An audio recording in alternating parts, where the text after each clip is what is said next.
Hello, কি অবস্থা সবার? কেমন আছো সবাই? তোমাদের সকলকে এলমিয়ার্সে স্বাগতম। আজকে আমরা নবম দশম শ্রেণীর রসায়নের পর্যায় সারণীর অধ্যায়ের সেকেন্ড লেকচার শুরু করব। আমরা এই অধ্যায়টি একদম বেসিক থেকে শুরু করছি। প্রথমে আমরা প্রত্যেকটা টপিকের বেসিক কনসেপ্ট ক্লিয়ার করব, দেন ওই টপিকের উপর অনেকগুলো CQ and MCQ question solve করব, যেগুলো অনেক অনেক বেশি ইম্পর্ট্যান্ট। তুমি যদি এই অধ্যায় সম্পর্কে কিছু নাও জানো, আমি তোমাকে এইটুকু নিশ্চয়তা দিচ্ছি, তুমি ক্লাসগুলো করার পর এই অধ্যায়ে বস হয়ে উঠবে। আমি তোমাদের সাথে আছি মোহাম্মদ রিফাত হোসাইন, পড়াশোনা করছি university of frontier technology Bangladesh এর সাইবার সিকিউরিটি ইঞ্জিনিয়ারিং ডিপার্টমেন্টে। আমরা লেকচার 1-এ পর্যায় সারণীর বৈশিষ্ট্য এই টপিকটা ক্লিয়ার করেছিলাম। দেখো, আমরা প্রথমে পর্যায় সারণী সম্পর্কে জেনেছি, পর্যায় সারণী বিভিন্ন ধাতুগুলো সম্পর্কে জেনেছি, দেন অনেকগুলো এমসিকিউ কোয়েশ্চেন সলভ করেছি। দেখো, অনেকগুলো এমসিকিউ কোয়েশ্চেন সলভ করেছি। তোমরা যারা ক্লাসটি করোনি তারা এখনই ক্লাসটি করে আসতে পারো। গত ক্লাসে আমরা বিভিন্ন গ্রুপে উপস্থিত মৌলগুলোর বিশেষ নাম এই টপিকটা শুরু করেছিলাম। আমরা এই টপিকের ক্ষার ধাতু, মৃৎক্ষার ধাতু এবং মুদ্রা ধাতু এই তিনটা টপিক ক্লিয়ার করেছি। আমরা বাকি টপিকগুলো আজকে কভার করব এবং অনেকগুলো এমসিকিউ কোয়েশ্চেন সলভ করব, যেগুলো সলভ করলে এই টপিকের উপর প্রায় সবগুলো এমসিকিউই সলভ করা হয়ে যাবে। গত ক্লাসে আমরা ক্ষার ধাতু, মৃৎক্ষার ধাতু এবং মুদ্রা ধাতু এই তিনটা টপিক পড়েছি।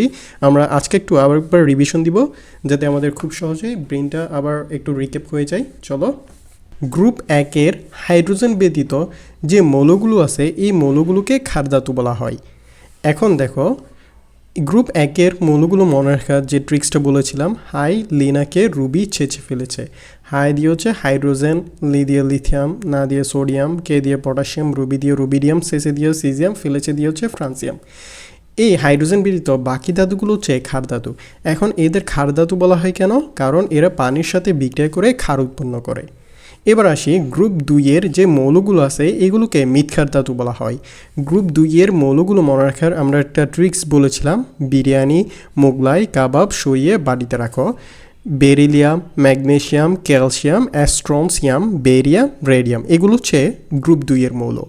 এদের মৃৎক্ষার ধাতু বলা হয়। কেন বলা হয়? কারণ এরা প্রথমত ক্ষার উৎপন্ন করে এবং মৃৎ মানে কি বলতো? মাটি। এদের মাটিতে বিভিন্ন যৌগ হিসেবে পাওয়া যায়। এরপর আসি মুদ্রা ধাতু। গ্রুপ 11-র প্রথম যে তিনটি মৌল আছে, কপার, সিলভার এবং গোল্ড, এই তিনটি মৌলকে বলা হয় মুদ্রা ধাতু। এদের মুদ্রা ধাতু কেন বলা হয় বলো তো? কারণ এদের প্রাচীনকালে মুদ্রা তৈরিতে ব্যবহার করা হতো। এতক্ষণ তো আমরা গত ক্লাসের পড়াগুলো রিভিশন দিলাম। এখন চলো আমরা আজকের টপিকগুলো শুরু করি। প্রথমেই আছে চ্যালকোজেন বা আকরিক উৎপন্নকারী মৌল। পর্যায় সারণী গ্রুপ 16 এর মৌলগুলোকে চ্যালকোজেন বা আকরিক উৎপন্নকারী মৌল বলা হয়। তাহলে কত নম্বর গ্রুপ? গ্রুপ 16। গ্রুপ 16 এর মৌলগুলোকে চ্যালকোজেন বা আকরিক উৎপন্নকারী মৌল বলে। এখন এই চ্যালকোজেন বা আকরিক কী জিনিস, এটা আমরা যখন দশম অধ্যায়ে পড়ব তখন জানতে পারবো। আপাতত তুমি এইটুকু মনে রাখো, গ্রুপ 16 এর মৌলগুলোকে বলা হয় চ্যালকোজেন বা আকরিক উৎপন্নকারী মৌল। এখন এই মৌলগুলো মনে রাখার একটা সহজ ট্রিক্স আছে, এটা দিয়ে তুমি মনে রাখতে পারো। ভাই, আমি এই ট্রিক্স দিয়ে মনে রেখেছিলাম, তোমার যদি অন্য কোনো ট্রিক্স থাকে তাহলে তুমি ওই ট্রিক্স দিয়ে মনে রাখো। তাহলে দেখো, আমরা দেখি এই চয়ের এখানে দেখো একটা ও আছে, দেখো এ ও। আবার গ্রুপ 16-এর ক্ষেত্রেও দেখো এখানে আরেকটা ও আছে। তাহলে চ্যালকোজেন বা আকরিক উৎপন্নকারী মৌলগুলো কি দিয়ে শুরু হবে? ও দিয়ে। তাহলে আমরা লিখি ও এস সিতে পড়ে, ও এসএসসিতে পড়ে। তুমি এখন এসএসসিতে পড়ো, তুমিও তোমার আরেকজন ফ্রেন্ডও এসএসসিতে পড়ে। তুমি তোমার ফ্রেন্ডকে তোমার রিলেটিভসের সাথে পরিচয় করিয়ে দিচ্ছ, ও এসএসসিতে পড়ে। তাহলে ও দিয়ে কি বলো তো? অক্সিজেন, এস দিয়ে সালফার, সি দিয়ে সেলেনিয়াম, এসি দিয়ে হচ্ছে সেলেনিয়াম, তে দিয়ে টেলুরিয়াম। এই চারটি মৌল হচ্ছে চ্যালকোজেন বা আকরিক উৎপন্নকারী মৌল। মনে থাকবে তো? থাকবে অবশ্যই। তাহলে আমরা এখন নেক্সট টপিকে যাই। এবার আসো হ্যালোজেন গ্রুপ। পর্যায় সারণীর 17 নম্বর গ্রুপকে বলা হয় হ্যালোজেন গ্রুপ। কত নম্বর গ্রুপকে হ্যালোজেন গ্রুপ বলা হয়? গ্রুপ 17কে বলা হয় হ্যালোজেন গ্রুপ। কত নম্বর গ্রুপ? গ্রুপ 17কে বলা হয় হ্যালোজেন গ্রুপ। এবং 17 নম্বর গ্রুপের প্রত্যেকটি মৌলকে বলা হয় হ্যালোজেন। কি বলা হয়? হ্যালোজেন। এখন এই 17 নম্বর গ্রুপের মৌলগুলো মনে রাখার কোনো ট্রিক্স তোমার মনে রাখার দরকার নাই। তুমি জাস্ট এবার মনে রাখো দুটো মৌল করে, fluorine, chlorine, bromine, iodine, astatine, tennessine. Fluorine, chlorine, bromine, iodine, astatine, tennessine. এবার যখন তুমি কয়েকবার পড়বা তোমার ইজিলি মনে থাকবে। এবার আসো এই হ্যালোজেন কেন বলা হয়? কারণ এরা লবণ উৎপন্ন করে। কি উৎপন্ন করে? লবণ উৎপন্ন করে। হ্যালোজেন, হ্যালোজেন মানে কি বলতো? লবণ উৎপন্নকারী। লবণ উৎপন্নকারী। লবণ উৎপন্নকারী। এরা লবণ উৎপন্ন করে। এখন দেখো এর কীভাবে লবণ উৎপন্ন করে। এরা হচ্ছে ধাতুর সাথে বিক্রিয়া করে লবণ উৎপন্ন করে। ধাতুর সাথে বিক্রিয়া করে লবণ উৎপন্ন করে। ধাতুর সাথে বিক্রিয়া করে কি উৎপন্ন করে? লবণ উৎপন্ন করে। লবণ উৎপন্ন করে।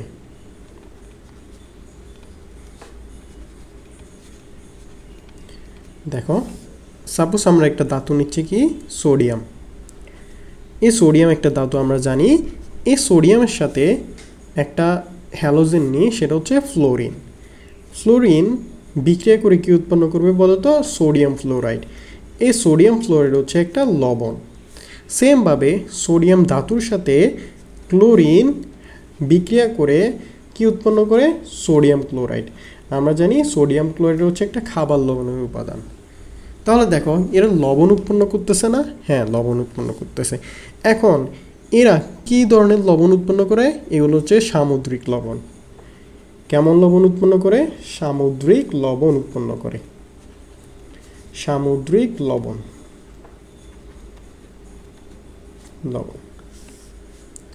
এবার আসো এই হ্যালোজেনগুলো নিজেদের মধ্যে ইলেকট্রন শেয়ার করে বা ভাগাভাগি করে দ্বিমৌল অণু তৈরি করে। কি মৌল অণু? দ্বিমৌল অণু। তাহলে আমি লিখি এরা নিজেদের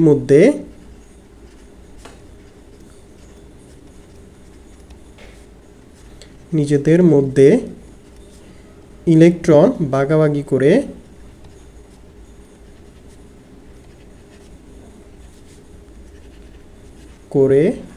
কি উৎপন্ন করে? দ্বিমৌল অণু তৈরি করে। দ্বিমৌল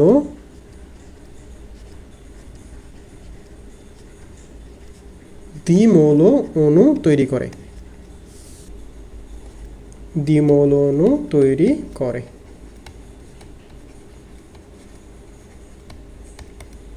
এই দেখো ক্লোরিন, একটা ক্লোরিন পরমাণু আর একটা ক্লোরিন পরমাণুর সাথে ইলেকট্রন শেয়ার করে কি উৎপন্ন করবে? Cl2 উৎপন্ন করবে। এই Cl2-র অণুগুলোকে বলা হয় দ্বিমৌল অণু। এখন সেমভাবে একটা আয়োডিন পরমাণু আর একটা আয়োডিন পরমাণুর সাথে বিক্রিয়া করে I2 উৎপন্ন করে। এই I2 অণুকে বলা হবে দ্বিমৌল অণু। এই হ্যালোজেনগুলোকে কি দ্বারা প্রকাশ করা হয় বলতো? X দ্বারা। হ্যালোজেনগুলোকে X দ্বারা প্রকাশ করা হয়। কি দ্বারা প্রকাশ করা হয়? X দ্বারা প্রকাশ করা হয়। চলো আমরা নেক্সট টপিক শুরু করি। নিষ্ক্রিয় গ্যাস বা অভিজাত মৌল। পর্যায় সারণীর 18 নম্বর গ্রুপের মৌলগুলোকে নিষ্ক্রিয় গ্যাস বা অভিজাত মৌল বলে। কত নম্বর গ্রুপ বলো তো? গ্রুপ 18-র মৌলগুলোকে নিষ্ক্রিয় গ্যাস বা অভিজাত মৌল বলা হয়। এই নিষ্ক্রিয় গ্যাস বা অভিজাত মৌলগুলোর শেষ কক্ষপথ ইলেকট্রন দ্বারা পূর্ণ থাকে। এদের শেষ কক্ষপথ বা শক্তি স্তর সেম জিনিস। কক্ষপথ বা শক্তি স্তর ইলেকট্রন দ্বারা পূর্ণ থাকে। ইলেকট্রন দ্বারা পূর্ণ থাকে। পূর্ণ থাকে। যেমন দেখো হিলিয়ামের ক্ষেত্রে দেখি আমরা, হিলিয়ামের পারমাণবিক সংখ্যা হচ্ছে 2, এর ইলেকট্রন বিন্যাস কেমন হবে বলো তো? 1s2। আমরা জানি কোনো কক্ষপথে সর্বোচ্চ ইলেকট্রন ধারণ ক্ষমতা একটা ফর্মুলা দিয়ে বের করা যায়, সেটা হচ্ছে 2n² ফর্মুলা। 2n², এই nটা হচ্ছে কক্ষপথ নাম্বার, ঠিক আছে? যেমন প্রথম কক্ষপথ বা প্রথম শক্তি স্তরে সর্বোচ্চ কতটি ইলেকট্রন থাকতে পারে সেটা বের করার জন্য আমরা n = 1 বসাবো। n = যখন 1 বসাবো তখন এর মান আসবে কত? 2। এরপর n = যখন 2 হবে তখন এর সর্বোচ্চ ইলেকট্রন ধারণ ক্ষমতা কতটা বেরোবে বলো তো? 2 × 2 = 4, 4 × 2 = 8, 8টা। সেমভাবে n = যখন 3 তখন এর সর্বোচ্চ ইলেকট্রন ধারণ ক্ষমতা কত আসবে? 18। n = 4 অর্থাৎ 4 নম্বর শক্তি স্তরে সর্বোচ্চ ইলেকট্রন ধারণ ক্ষমতা কতটা? 32টা। 1 নম্বর কক্ষপথে সর্বোচ্চ ইলেকট্রন ধারণ ক্ষমতা কতটা? 2টা। 2 নম্বর কক্ষপথে সর্বোচ্চ ইলেকট্রন ধারণ ক্ষমতা কতটা? 8টা। 3 নম্বর কক্ষপথে সর্বোচ্চ ইলেকট্রন ধারণ ক্ষমতা কতটা? 18টা। 4 নম্বর কক্ষপথে সর্বোচ্চ ইলেকট্রন ধারণ ক্ষমতা 32টা। এবার আসো হিলিয়ামের ক্ষেত্রে দেখো, এটা হচ্ছে তার প্রথম এবং সর্বশেষ কক্ষপথ, অর্থাৎ তার প্রথম কক্ষপথই হচ্ছে সর্বশেষ কক্ষপথ। এখন প্রথম কক্ষপথে কতটি ইলেকট্রন আছে আমরা দেখতেছি, তার 2টা ইলেকট্রন আছে। আবার প্রথম কক্ষপথে সর্বোচ্চ ইলেকট্রন ধারণ ক্ষমতা কয়টা? 2টা। তাহলে সে তার সর্বোচ্চ ইলেকট্রন ধারণ ক্ষমতা হচ্ছে 2টা, আবার তার আছেও 2টা, তাহলে সে পূর্ণ। সেমভাবে আমরা নিয়নেরটা দেখি, নিয়নের পারমাণবিক সংখ্যা হচ্ছে 10, এর ইলেকট্রন বিন্যাস কেমন হবে বলো তো? 1s2, 2s2, 2p6। এর সর্বশেষ কক্ষপথ কোনটা বলো তো? 2s2, 2p6। এটা হচ্ছে তার সর্বশেষ কক্ষপথ। এখন তার সর্বশেষ কক্ষপথটা হচ্ছে কত? 2 নম্বর শক্তি স্তর বা 2 নম্বর কক্ষপথ। এই 2 নম্বর কক্ষপথে তার ইলেকট্রন কতটা সর্বমোট দেখো তো? 2 + 6, 8টা। আমরা দেখতেছি এখানে 2 নম্বর কক্ষপথে সর্বোচ্চ ইলেকট্রন ধারণ ক্ষমতা হচ্ছে 8টা, তার আছেও 8টা, তাহলে সে অবশ্যই ফুলফিল বলতে পারতেছি, তার সর্বশেষ কক্ষপথ ইলেকট্রন দ্বারা পূর্ণ আমরা দেখতেছি। সেমভাবে বাকি নিষ্ক্রিয় গ্যাসগুলো সর্বশেষ কক্ষপথ ইলেকট্রন দ্বারা পূর্ণ থাকে।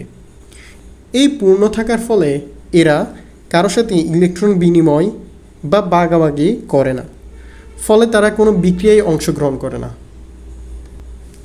বিক্রিয়ায় অংশগ্রহণ না করলে তাদের কোনো যৌগ তৈরি হবে না। এটা বুঝো, দেখো সাপোজ এটা হচ্ছে তুমি হচ্ছে একদিনে 3 প্লেট ভাত খেতে পারো। এই 3 প্লেট ভাত খেলে তুমি স্থিতিশীলতা বা স্টেবল বা তৃপ্তি লাভ করো। এখন তুমি সর্বোচ্চ ভাত খেতে পারো 3 প্লেট, তোমাকে দেওয়া হয়েছে 3 প্লেট, তুমি 3 প্লেট ভাত খাওয়ার পরে স্থিতিশীলতা বা তৃপ্তি অর্জন করছো, স্টেবল হইছো। এখন তোমাকে যদি আরও 1 প্লেট ভাত দেওয়া হয় তাহলে কি তুমি আর খাওয়া না? তুমি আর খাওয়া না, তুমি এটা কাউকে দিয়ে দিবা বা রান্না করে রেখে আসবা, কারণ তুমি 3 প্লেট খাওয়ার পর তুমি স্থিতিশীল অর্জন করছো, তোমার সর্বোচ্চ ধারণ ক্ষমতা ফুলফিল হয়েছে। আবার তোমাকে যদি 2 প্লেট ভাত দেওয়া হয়, তুমি 2 প্লেট ভাত খাওয়ার পরে আরও 1 প্লেট খেতে চাইবা, অর্থাৎ কারো থেকে নিয়ে আসবা বা রান্নাঘর থেকে নিয়ে আসবা, অর্থাৎ তুমি তখনই স্থিতিশীলতা অর্জন করো নাই, তাই তুমি অন্য কারো থেকে নিয়ে আসতেছো। তোমার সর্বোচ্চ ধারণ ক্ষমতা স্থিতিশীলতা অর্জন করার জন্য বা তৃপ্তি লাভ করার জন্য তোমাকে 3 প্লেট ভাত খেতে হবে। তুমি 3 প্লেট ভাত খাইছো, তাহলে তুমি তখন স্টেবল, তৃপ্তি লাভ করছো, অর্থাৎ তুমি আর কারো থেকে ভাত আনতেও চাইবা না, আবার কাউকে দিতেও চাইবা না। ঠিক এমনই নিষ্ক্রিয় গ্যাসগুলোর সর্বশেষ কক্ষপথে সর্বোচ্চ ইলেকট্রন যতটা থাকার কথা তাদের ততটাই থাকে, ফলে তারা কাউকে ইলেকট্রন দিতেও চাইবে না, আবার কারো থেকে ইলেকট্রন নিতেও চাইবে না। তো কারো থেকে দেওয়া এবং নেওয়া যদি না করে তাহলে কি বিক্রিয়া হবে? যদি ইলেকট্রন বিনিময় না করে তাহলে তো অবশ্যই কোনো বিক্রিয়াই ঘটবে না, ফলে তাদের দ্বারা কোনো যৌগ গঠিত হবে না। তাহলে আমরা লিখি, যেহেতু এদের সর্বশেষ শক্তি স্তর ইলেকট্রন দ্বারা পূর্ণ থাকে, তাই এরা ইলেকট্রন বিনিময় বা বিনিময় মানে কি? ইলেকট্রন দেওয়া নেওয়া, ইলেকট্রন বিনিময় বা ভাগাভাগি বাগাবাগি করে যৌগ গঠন করে না। অর্থাৎ তারা বিনিময় বা ভাগাভাগি করতেছে না, তাহলে কি বিক্রিয়া ঘটবে? না, বিক্রিয়া না ঘটলে যৌগ গঠন করবে না, যৌগ গঠন করে না,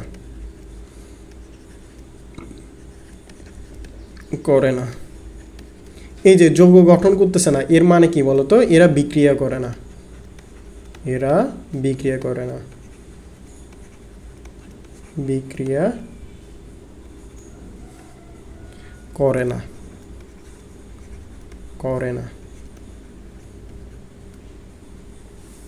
এরপর দেখো, এরা সাধারণ তাপমাত্রায় গ্যাস হিসাবে থাকে। দেখো তো, এদের নামের মাঝে আছে নিষ্ক্রিয় গ্যাস, এরা গ্যাস হিসাবে থাকে। নিষ্ক্রিয় মানে কি? নিষ্ক্রিয় মানে হচ্ছে এরা কারোর সাথে ইলেকট্রন বিনিময়ও করে না, ভাগাভাগিও করে না, অর্থাৎ এরা এখন নিষ্ক্রিয় হিসেবে আছে, স্টেবল। আর গ্যাস হচ্ছে গ্যাস, এরা সাধারণ তাপমাত্রায়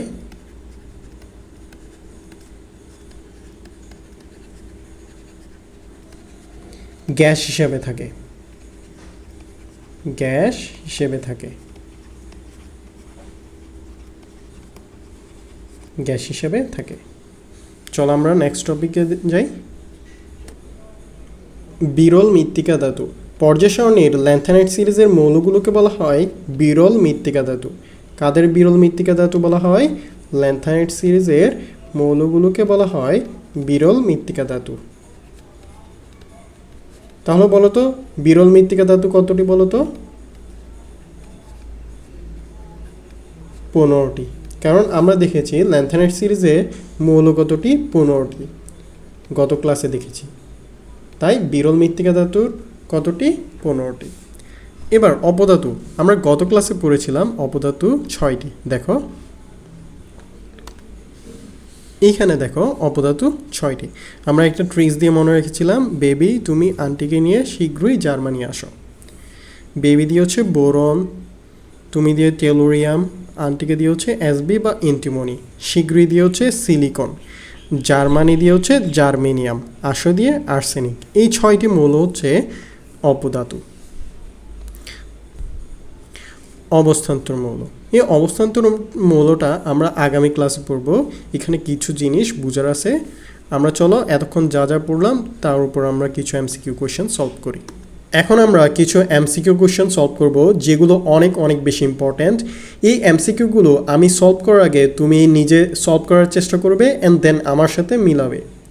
প্রথম এমসিকিউ, ক্ষার ধাতুসমূহের বহিস্থ স্তরে ইলেকট্রন সংখ্যা কতটি? আমরা দেখেছি ক্ষার ধাতুসমূহের বহিস্থ শক্তি স্তরে ইলেকট্রন বিন্যাস কেমন বলো তো? NS1। তার মানে সর্বশেষ বহিস্থ শক্তি স্তরে ইলেকট্রন সংখ্যা কতটি? 1টি। এবং মৃৎক্ষার ধাতুসমূহের সর্বশেষ বহিস্থ শক্তি স্তরে ইলেকট্রন বিন্যাস কেমন? NS2। তাহলে এর সর্বশেষ বহিস্থ শক্তি স্তরে ইলেকট্রন সংখ্যা কতটি বলো তো? 2টি মৃৎক্ষার ধাতুসমূহের ক্ষেত্রে।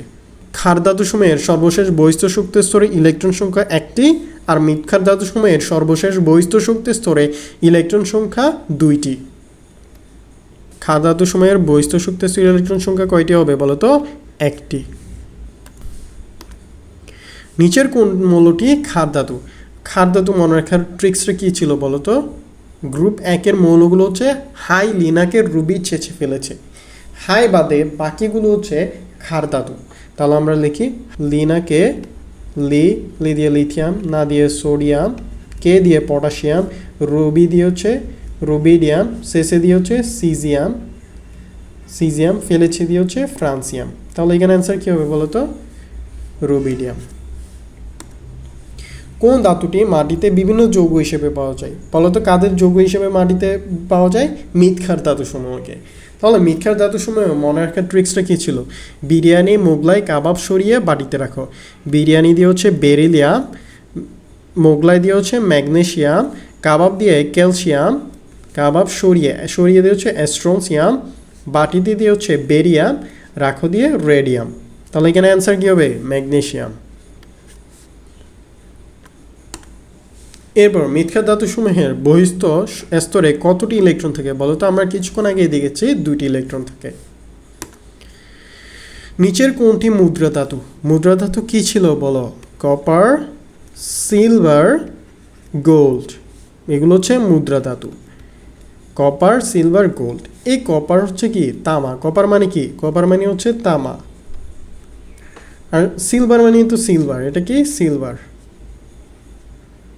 সিলভার। আর এটা হচ্ছে কি? গোল্ড। এটা হচ্ছে কপার বা তামা, কপার বা তামা। এটা হচ্ছে কি? গোল্ড। গোল্ড মানে কি? স্বর্ণ বা সোনা, স্বর্ণ বা সোনা।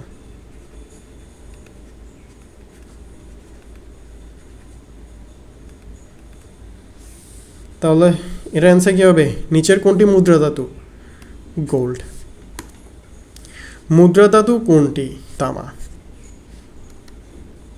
নিচের কোনটি হ্যালোজেন গ্রুপের মৌল? বলো তো হ্যালোজেন গ্রুপ কোনটা ছিল? গ্রুপ 17 ছিল না? হ্যাঁ, গ্রুপ 17ই হচ্ছে হ্যালোজেন গ্রুপ। এবার বলো গ্রুপ 17 মৌলগুলো মনে রাখার জন্য কি বলেছিলাম তোমাদের? কয়েকবার পড়তে বলেছিলাম। কীভাবে পড়তে বলেছিলাম? Fluorine, chlorine, bromine, iodine, astatine and tennessine. দুটো করে fluorine, chlorine, bromine, iodine, astatine, tennessine. এবার কয়েকবার পড়লে তোমার ইজিলি মনে থাকবে। তাহলে এখানে অ্যান্সার কী হবে? অ্যাস্টেটাইন। হ্যালোজেন সমূহ দ্বিমৌল অণু তৈরি করে ইলেকট্রন ত্যাগের মাধ্যমে? না। ইলেকট্রন গ্রহণের মাধ্যমে? না। ইলেকট্রন ভাগাভাগির মাধ্যমে? হ্যাঁ, আমরা দেখেছি হ্যালোজেন সমূহ দ্বিমৌল অণু তৈরি করে ইলেকট্রন ভাগাভাগির মাধ্যমে। কোনটি নিষ্ক্রিয় গ্যাস নয়? নিষ্ক্রিয় গ্যাসগুলো কোন গ্রুপের মৌল বলো তো? গ্রুপ 18 মৌল, গ্রুপ 18 এর মৌল। এই গ্রুপ 18 মৌলগুলো মনে রাখার জন্য তোমাকে কয়েকবার পড়তে হবে। এই গ্রুপ 18 মৌলগুলো মনে রাখার জন্য তোমাকে কয়েকদিন এগুলো নিয়মিত পড়তে হবে। এভাবে: হিলিয়াম, নিয়ন, argon, krypton, Xanon, radon, ওগানেসন। Helium, নিয়ন, আর্গন, ক্রিপ্টন, জ্যানন, রেডন, ওগানেসন। এবার যখন তুমি কয়েকবার পড়বে তোমার অনেক দিন মনে থাকবে। জাস্ট এটা কয়েকদিন, এক সপ্তাহ নিয়মিত পড়ো, তোমার দেখবে ইজিলি মনে থাকবে। তাহলে বলো তো নিষ্ক্রিয় গ্যাসগুলো কী ছিল? হিলিয়াম, নিয়ন, হিলিয়াম, নিয়ন, আর্গন, ক্রিপ্টন, জ্যানন, রেডন, ওগানেসন। এই ওগানেসনটা হচ্ছে এখন পর্যন্ত আবিষ্কৃত পর্যায় সারণীর সর্বশেষ মৌল। এটা মনে রেখো। কোন মৌলটি পর্যায় সারণীর সর্বশেষ মৌল? ওগানেসন। এর পারমাণবিক সংখ্যা কত বলো তো? 118। হিলিয়াম, নিয়ন, তোমরা দুটো দুটো করে মনে রাখো। হিলিয়াম, নিয়ন, আর্গন, ক্রিপ্টন, জ্যানন, রেডন, ওগানেসন। এবার মনে রাখো হিলিয়াম, নিয়ন, আর্গন, ক্রিপ্টন, জ্যানন, রেডন, ওগানেসন। এবার কয়েকবার পড়বে তাহলে মনে থাকবে। আমাদের কোশ্চেন কি বলেছে দেখো তো? কোনটি নিষ্ক্রিয় গ্যাস নয়? এগুলো হচ্ছে নিষ্ক্রিয় গ্যাস। তাহলে কোনটি নিষ্ক্রিয় গ্যাস নয় এখানে দেখো তো? আর্গন নিষ্ক্রিয় গ্যাস, জ্যানন নিষ্ক্রিয় গ্যাস, অ্যামোনিয়া, অ্যামোনিয়া নিষ্ক্রিয় গ্যাস নয়। তাহলে এটার অ্যান্সার কী হবে বলো তো? অ্যামোনিয়া। ক্রিপ্টন, ক্রিপ্টন নিষ্ক্রিয় গ্যাস। তাহলে অ্যান্সার কি এটার? অ্যামোনিয়া। আমরা নেক্সট MCQতে যাই। পর্যায় সারণী কোন গ্রুপের মৌলসমূহ ইলেকট্রন আদান প্রদান বা শেয়ারের মাধ্যমে যৌগ গঠন করে না? বলো তো কোন গ্রুপ? গ্রুপ 18 মৌলগুলো। কোন মৌলটি রাসায়নিকভাবে আসক্তিহীন? গ্রুপ 18 মৌলগুলো হচ্ছে রাসায়নিকভাবে আসক্তহীন। কেন বলো তো? কারণ নিষ্ক্রিয় গ্যাসগুলোর সর্ববহিস্থ শক্তি স্তরে যতটা ইলেকট্রন থাকার কথা ঠিক ততটাই থাকে। তাই এরা অন্য কারো থেকে ইলেকট্রন নিতেও চায় না, আবার কাউকে ইলেকট্রন দিতেও চায় না। তাই এরা কি এখন অ্যাস্টেবল বা আসক্তিহীন অবস্থায় আছে। তাহলে কারা আসক্তিহীন অবস্থায় থাকে? নিষ্ক্রিয় গ্যাসগুলোর। তাহলে এখানে নিষ্ক্রিয় গ্যাস কি বলতো? নিয়নই আছে, নিয়ন। পর্যায় সারণীর 18 নম্বর গ্রুপের মৌলগুলোর ভৌত অবস্থা কীরূপ? আমরা দেখেছি গ্যাসীয়। সাধারণ তাপমাত্রায় এরা গ্যাসীয় অবস্থায় থাকে। আজ তাহলে এই পর্যন্তই রইল। আমরা আগামী ক্লাসে ইলেকট্রন বিন্যাস থেকে পর্যায় সারণীতে মৌলের অবস্থান এই টপিকটা শুরু করব। আমরা এই টপিকটা একদম জিরো বেসিক থেকে শুরু করব। দেখো একদম জিরো বেসিক থেকে লিখে লিখে পড়াবো, যেন তুমি একদম জিরো নলেজ নিয়েও এই টপিকগুলো বুঝতে পারো। দেখো আমরা এই টপিকটা কভার করার পর অনেকগুলো প্র্যাকটিস করব, দেন প্র্যাকটিস শেষ হলে আমরা অনেকগুলো এমসিকিউ কোয়েশ্চেন সলভ করব যেগুলো বোর্ড কোয়েশ্চেনে এসেছিল এবং আগামী বছরগুলোতেও আসতে পারে। সো এগুলো প্র্যাকটিস করলে তোমার প্রিপারেশন একদম স্ট্রং হয়ে যাবে। আমরা আমাদের প্রত্যেকটা ক্লাসে প্রথমে প্রত্যেকটা টপিকের বেসিক কনসেপ্ট ক্লিয়ার করি, দেন ওই টপিকটার উপর MCQ and CQ question solve করি যেগুলো অনেক অনেক বেশি ইম্পর্ট্যান্ট।